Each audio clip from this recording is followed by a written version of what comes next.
So when you guys were having conversations about this movie, was there ever... This is the first time we've met. Well... Let's just start there. When you were with your reps, when you were talking right. to Jason Yes, or yeah, to Nick, yeah. was there ever the thought like, oh, we've gone too far, and then was the thought, let's go further? I think that the feeling was, let's go super far from the jump and see if anyone tells us to pull it back. And because the movie would only work if it were utterly and completely ridiculous. And that's why when the controversy happened, the idea that people don't understand how they're treating this movie like it's a serious movie. Like, oh my God, they're talking about this movie like we're trying to make some sort of meta commentary on the political moment that we live in our times.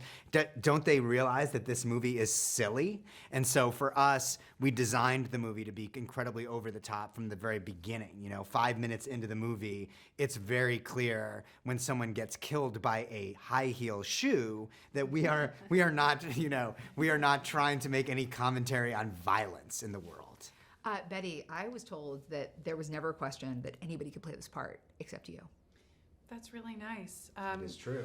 Yeah, I had worked with Craig Zobel like 5 years ago doing an episode of TV. And when he called me saying, I want you to be the lead in this movie, and I read the script, I was like, oh, poor Craig. He's confused about how actor math works. They don't let the rat-faced people of television star in studio movies. I mean, without even being self-deprecating, that's just how it kind of works. And when he called me, I was playing the drunk mom in a dog sequel in Winnipeg, miming kicking beagles in the face for health insurance and rent.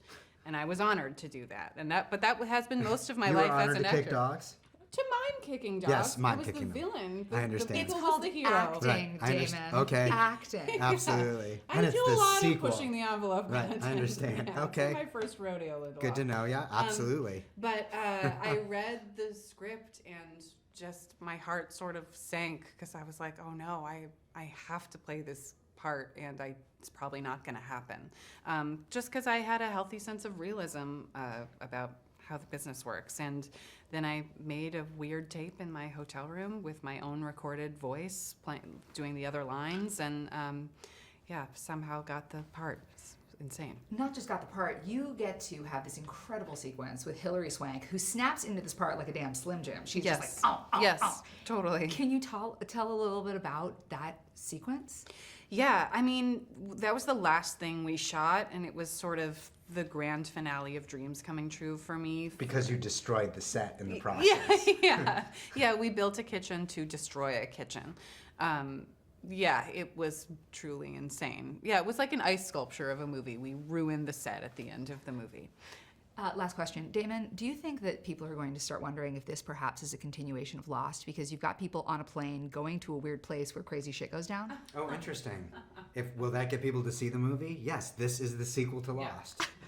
I really think of The Hunt in a non-actionable way by the Disney Corporation, which owns Lost. But aside from that, I would say you should absolutely need to watch all 6 seasons of Lost in order to understand The Hunt. Mm-hmm. But real last question. What do you hope audiences take away from this?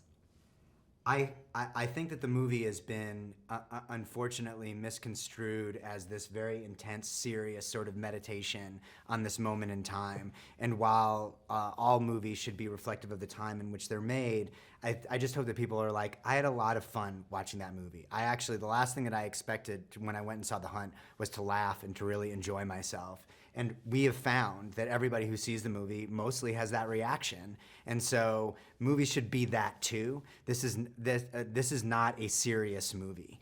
We take our jobs very seriously, but I think that the movie is a real blast. Betty? And people explode.